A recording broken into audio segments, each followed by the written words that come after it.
Hello and welcome. I'm Anuradha Sengupta and our appointment today is with the founder and promoter shareholder of the media conglomerate Network 18 that has in the last couple of decades grown to own television channels like Colors, CNN, IBN, MTV, Home Shop 18 to name just a few.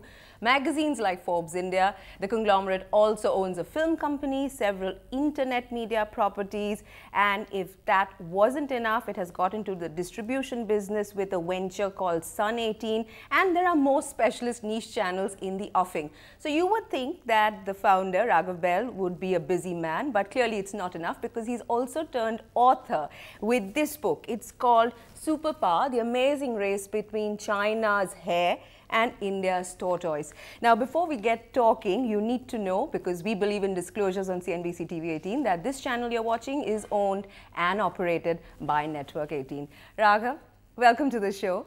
When I heard that you were planning to write a book, I was like, okay, we are going to hear the incredible story of a first-generation entrepreneur who's built this sprawling media empire up from scratch in less than 2 decades.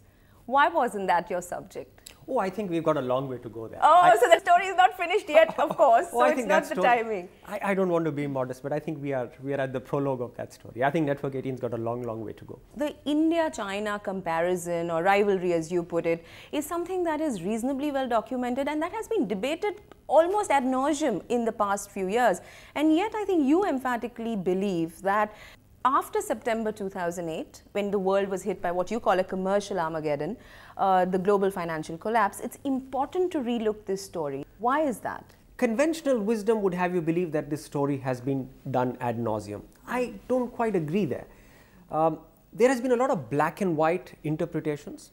There have been some very interpretations in the geopolitical sphere about the rivalry between the two countries. I don't think the economic story of the two countries, especially since the time they began to liberalize, has been juxtaposed. It's been written independently. Wherever the juxtapositions have been very black and white.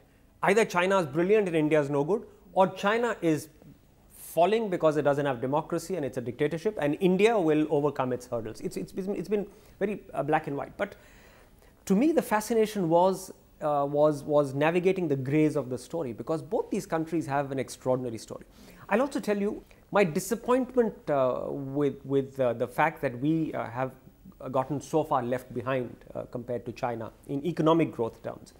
And I wanted to understand why that happened and if it's an irretrievable situation. Also, there seems to be a sense of frustration that you have felt in your evolution as an entrepreneur with the perception, the lack of information, the lack of interest that the various investors and the foreigners have had where India is concerned. How much do you think this lack of understanding and lack of interest even or appreciation has impaired India's fortunes and growth?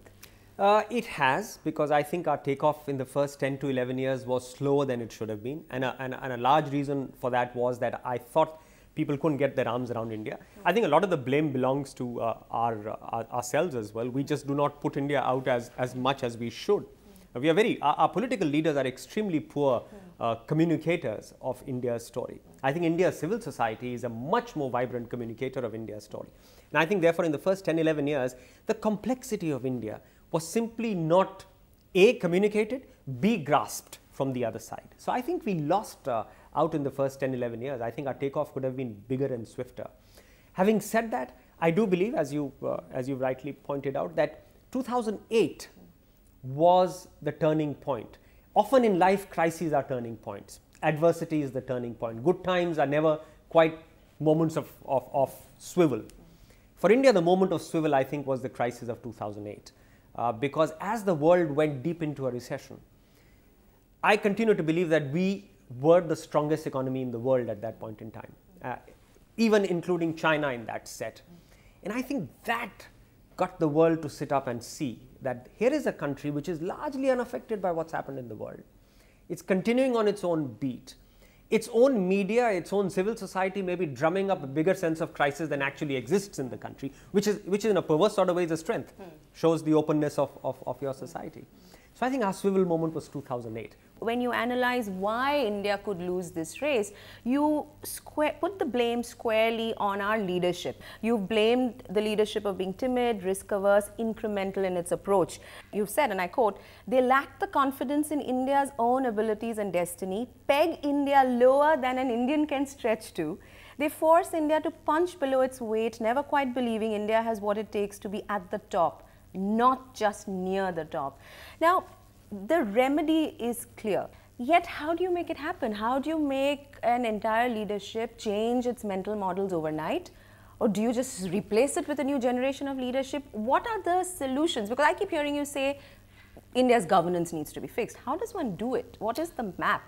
I think the map is going to be bolder leadership, which will be compelled to act from below by a very vibrant civil society. I think we are beginning to see the signs of that.